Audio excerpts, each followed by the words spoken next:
All right, in this video, I'm going to show you how to use a test light. Now, I will begin by telling you that a test light is not my favorite electrical tool at all, okay? It does serve a purpose and it's good for a little quick diagnosing, but I don't like test lights for diagnosing purposes, okay? All right, with a test light,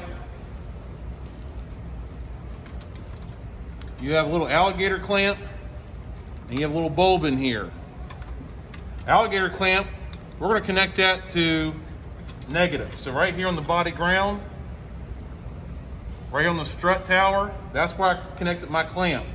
Now, to test to make sure that I'm having a good ground, I want to put this right here.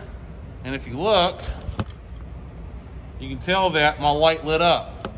All I'm doing is making a path for electricity to flow, okay? You need a power and a ground. It's going through this little light bulb. Everybody good with that? That's a test light. Now this light tells me that I have voltage, but it doesn't tell me how much voltage. And sometimes that's important. Because if let's say I had a lot of resistance and only had 3 or 4 volts coming through, but that system needs 12 volts to operate, wouldn't that throw you for a loop? Does that make sense? That's why I don't like test lights. The one thing I do like test lights for is checking fuses. Let me show you how to do that. So a lot of times when I ask somebody, hey, come out here and check some fuses, the first thing I want to do is grab either the fuse puller, which is located inside, if the vehicle has one, most of them do, inside the glove box, or inside the fuse box. Looks like that. You squeeze it on one end, grab the fuse, pull it out. People want to take and pull out the fuses and look at them, which is fine. There's nothing wrong with that. But the easy, fastest way to do a fuse check is go on this side of the fuse and on that side of the fuse, okay? So if I have power here, got power there, that fuse is good. It makes sense? And what you do is just go through each one of these. You find one that's bad, it's got power on one end, but not power on the other, you know that fuse is blown. It's not making complete path, okay? At the top of your fuses, you're gonna have these little metal tabs to put your pointer on to your test light. Right there. Right there. I know that fuse is good. Okay? Now, not only can test lights check for power, but you can also check to see if you have a good ground. How would you do that? Any ideas?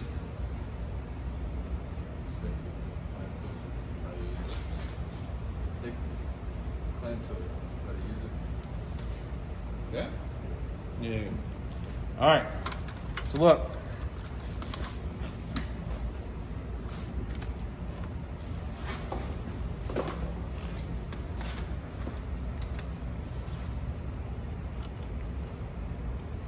Okay.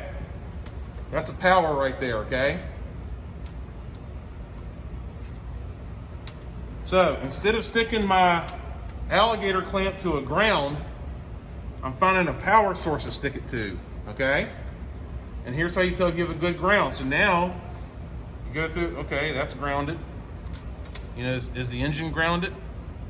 Yeah, the engine's grounded, that's important. That's grounded. Alternator's grounded. Okay? So let's say you're plugging your wiring connectors. You would take and check for power and ground, and you can use a test light to do it.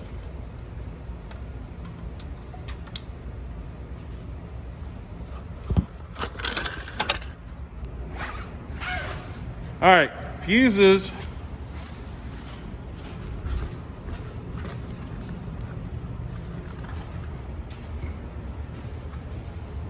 Fuses look kind of like this. Okay, so let's pretend this right here is a fuse. It's got a tab here and a tab here Comes up like that. You good with that? When a fuse blows, that's the incomplete path for current to flow. Right here is battery positive coming in. That's your battery voltage. And this right here is leading out to a terminal to the rest of your wiring, what you're trying to power. And this is for those little pins that I was just talking about. Let's say you have a 10 amp fuse and it keeps blowing, and you put 10 amp in, a new 10 amp in there, and it blows again. Should you put a 15 amp in there or 20? No. That circuit is designed to blow that 10 amp fuse. So something is causing that thing to blow, and usually what's happening is there's a short to ground. Okay? So that's how basically a fuse works, and that is a basic overview of how to use a test light. Alrighty, any questions?